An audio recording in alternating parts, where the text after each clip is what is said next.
When Michael Carter opened Carter's Classic Pizza, it wasn't just a business, it was a legacy. For 15 years, every morning as he unlocked the doors, the warm scent of fresh pizza reminded him that his dream had come true. But today, that familiar smell made his stomach churn. In the last 3 months, the restaurant's revenue had dropped by 40%, and loyal customers were disappearing one by one. Something was wrong, and Michael was determined to find out why personally.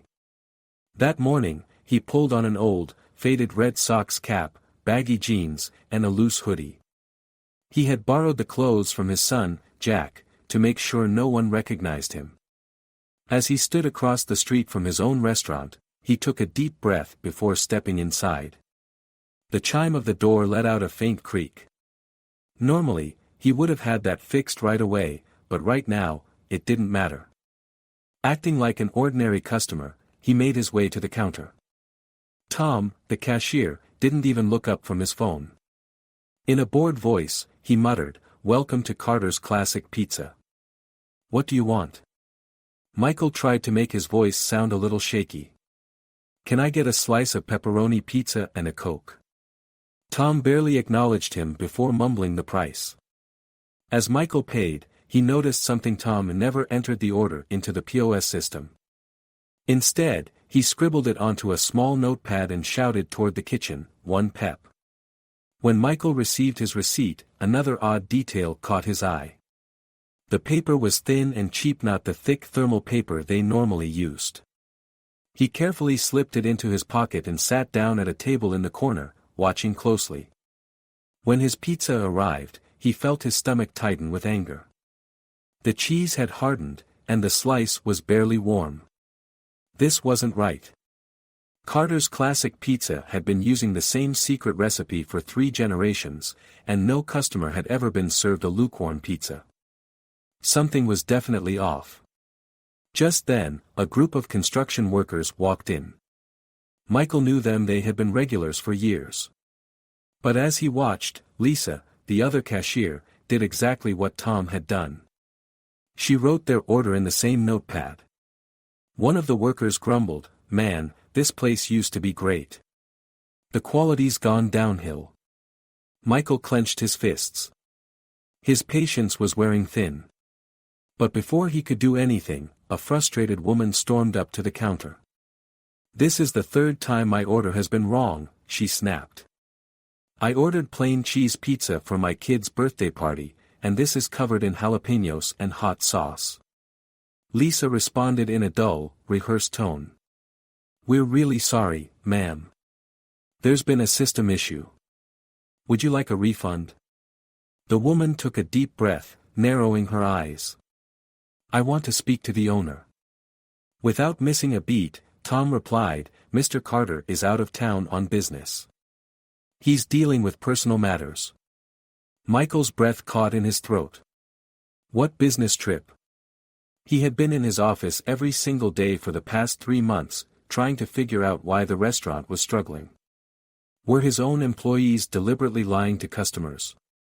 As the woman stormed out, Lisa leaned toward Tom and whispered, "It's too easy. He still thinks people love his pizza." Michael's hands trembled as he reached for his phone. He hit record. This was bigger than he had thought. He closed his eyes for a second, processing what he had just heard. Then, out of the corner of his eye, he spotted Tom pulling something out of his pocket, a small bottle. Lisa smirked. "The sauce adjuster." Tom gave the bottle a little shake. "Yeah. Just a few drops. It's totally safe, but it kills the flavor. Dylan's chemist friend is a genius." Dylan.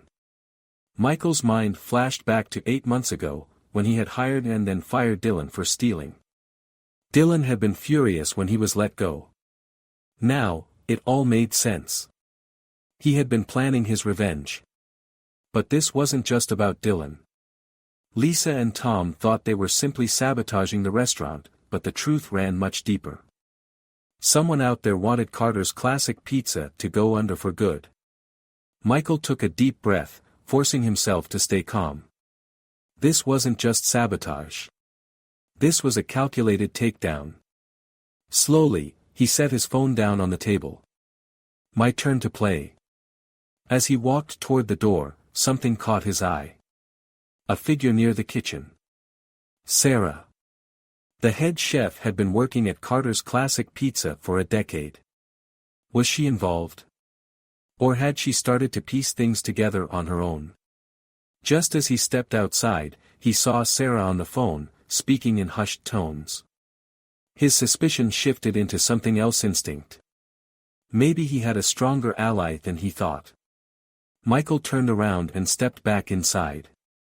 If this was a battle, he had no intention of losing. When Michael Carter stepped into the kitchen with his son, he felt something he couldn't quite describe.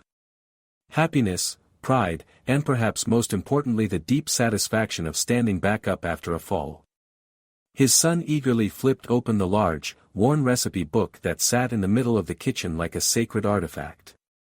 "Are these the real recipes, Dad?" the younger Carter asked, running his fingers over the aged pages. Michael smiled. "These are our family's history, son. But the recipes aren't just about ingredients. The real secret is making them with love." Just then, the restaurant door swung open again. The man Michael had been expecting for days walked in: FBI agent Jonathan Pierce.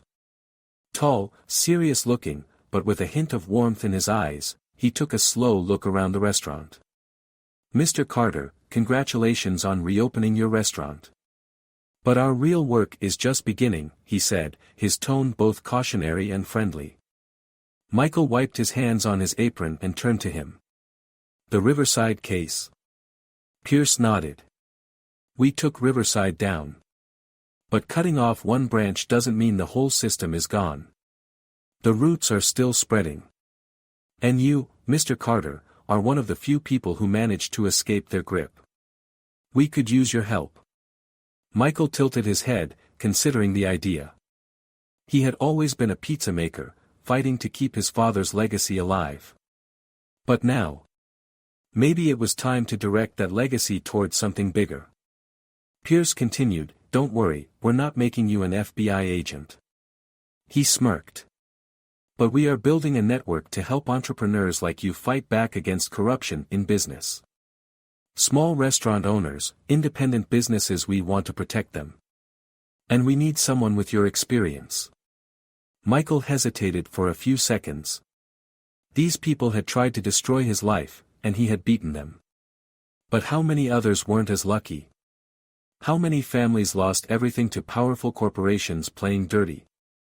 "If I say yes, what happens to my restaurant?" he asked. Pierce shrugged. "You've got Sarah. Make her your partner. I'm sure you two can handle the place together." Michael looked at Sarah. She gave him a knowing smile. "If you take this on, I promise Carter's Classic Pizza won't just be a restaurant anymore. It'll be a symbol. A reminder of how strong small businesses can be." Michael paused, hearing echoes of his father and grandfather's words in his mind. They had always said a restaurant wasn't just about food, it was about trust, warmth, and family. And now, he was about to do just that. He looked at his son. "What do you think, Carter? Are you in?" His son nodded excitedly. "Dad, this would be amazing. We're not just making pizza. We're giving people a home." Michael had made his decision. Turning to Pierce, he extended his hand. "I'm in. If we're fighting against people like Riverside, I'll do it the way I know best." Pierce shook his hand. "Well then, Mr. Carter, get ready to take this to the next level." 1 month later, Carter's Classic Pizza was reborn. But it was now more than just a restaurant. Under Michael and Sarah's leadership, the place had become a hub for small business owners. Entrepreneurs came here to learn how to stand up to corruption in the industry. With inside information from the FBI, they had started a movement, a resistance against corporate greed. That night, a long line stretched outside the restaurant. Inside, the place was packed with happy customers. The warm scent of freshly baked pizza filled the air, carrying the same comforting feeling that had been in Michael's family for 3 generations.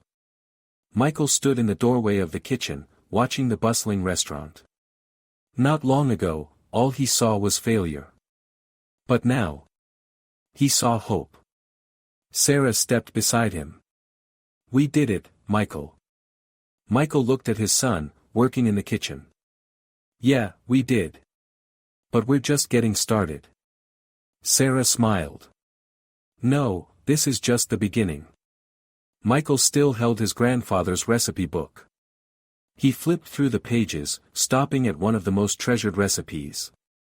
"Tonight," he announced to the kitchen, "we're making my grandfather's favorite pizza. Because this place isn't just a restaurant, it's where the past and future come together." And that night, Carter's Classic Pizza served more than just food. It was a celebration of legacy, resilience, and victory. Carter's Classic Pizza wasn't just a restaurant anymore, it had become a symbol. Michael and his team hadn't just saved a business. They had saved a community. And this was only the beginning.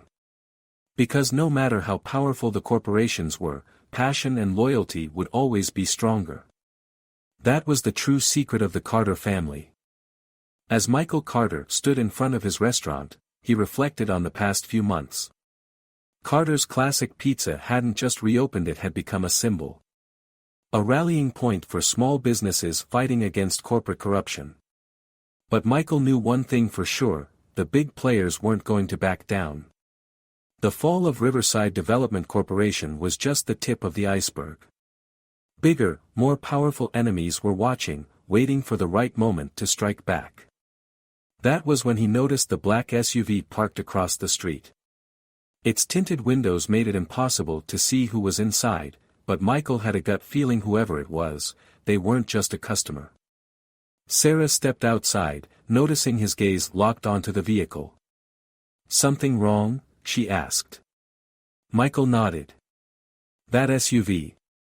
It's been sitting there for over an hour. Whoever's inside.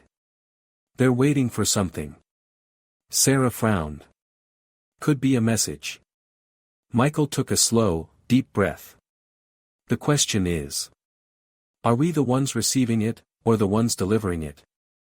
Just then, the SUV's door opened. A tall man in a dark suit stepped out, his sharp features and piercing gaze giving off a clear sense of authority. He walked toward the restaurant's entrance with slow, deliberate steps. Michael moved to the door. Sarah followed close behind. The man stopped in front of Michael, extending a hand with a calculated, cold smile. "Mr. Carter. I'm Richard Holloway, CEO of Holloway Enterprises."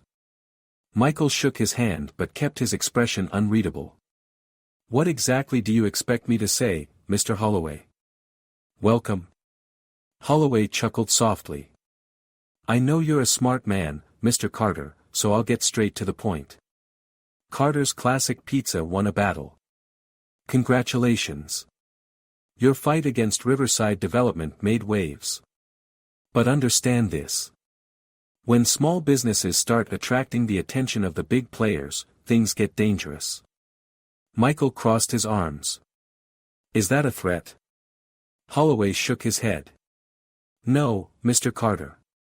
I'm a businessman. And I'm here to offer you an opportunity." He reached into his pocket, pulled out a sleek business card, and handed it to Michael. "Join us." His voice was smooth, persuasive. Holloway Enterprises is launching an initiative to protect family-owned restaurants. We're forming partnerships with major restaurant chains. We'd like you to be a part of it. Michael took the card but didn't break eye contact. "So that's your new game. Instead of crushing small businesses like Riverside did, now you're trying to absorb them." Holloway shrugged. "You fought back, and you won. But this is inevitable, Mr. Carter. Instead of competing with the corporate giants, why not work with them? It's more profitable in the long run." Michael exhaled slowly, then let the business card slip from his fingers, watching as it fluttered to the ground. This place isn't just a restaurant. It's about family. Legacy. Loyalty. I don't take orders from corporate overlords. Holloway's smile remained, but a dangerous glint flickered in his eyes. Carter's Classic Pizza is growing. But growth is risky. Make the wrong moves, and someone else might come along and crush you worse than Riverside ever could. He bent down, picked up the business card, and waved it slightly before slipping it back into his pocket. If you change your mind, you know where to find me. Then, without another word, he turned and walked back to the SUV. Sarah stepped closer. These guys aren't playing around, Michael. Holloway isn't just bigger than Riverside. He's smarter. Michael's eyes stayed on the SUV as it disappeared down the street. I know. And that means this fight is far from over. The next morning, Michael sat in his office, deep in thought. Holloway Enterprises wouldn't come at them head-on like Riverside did. They were more patient. More strategic. They would gain trust, rot the business from the inside out, and take over when no one saw it coming. Michael picked up his phone and dialed a familiar number. Jonathan Pierce answered immediately. What's wrong? Holloway Enterprises just made me an offer, Michael said. And it stinks. They're trying to take over the market we cleared after Riverside collapsed. Pierce was silent for a moment before responding. We expected this. We've been investigating Holloway Enterprises, but we don't have enough to move against them yet. If they're really up to something illegal, we need proof. If you can find anything from the inside. Michael's mind clicked into place. He had an idea. If Holloway wanted to play dirty, Michael would beat him at his own game. Over the next few days, Michael and Sarah dug into Holloway Enterprises, gathering information from underground sources. What they discovered was disturbing. Holloway's strategy was clear: he invested in small businesses, quietly cut their quality to drive away customers, then absorbed the failing restaurants into his empire. But that wasn't the worst part. The real bombshell came from an unexpected source. One morning, as Michael put up a sign announcing Carter's Classic Pizza's upcoming partnerships with other independent businesses, his phone rang. The voice on the other end was calm, familiar. Mr. Carter, the woman said. My name is Rachel Whitmore. I work in Holloway Enterprises' legal department. Michael frowned. And what do you want from me? Rachel's voice lowered. I realized I'm on the wrong side. Michael sat up straighter. Holloway isn't just buying out small restaurants. He's laundering money. Silencing business owners who refuse to sell. Using illegal tactics to take over the industry. If you're serious about taking him down, I can get you the proof you need. Michael gripped his phone tightly. Give me the documents, Rachel. I'll handle the rest. Rachel hesitated before whispering, all right. But be careful, Mr. Carter. These people aren't like Riverside. They're much, much worse. When the call ended, Michael turned to Sarah. We're walking into a bigger war this time. Sarah nodded. Then we'll have to be smarter than ever. A slow smirk formed on Michael's lips. In that case, let's give Holloway Enterprises a taste of their own medicine. And take them down from the inside. The battle was far from over. But Michael Carter was ready to fight. If you want to see more videos like this, don't forget to like the video and subscribe to the channel.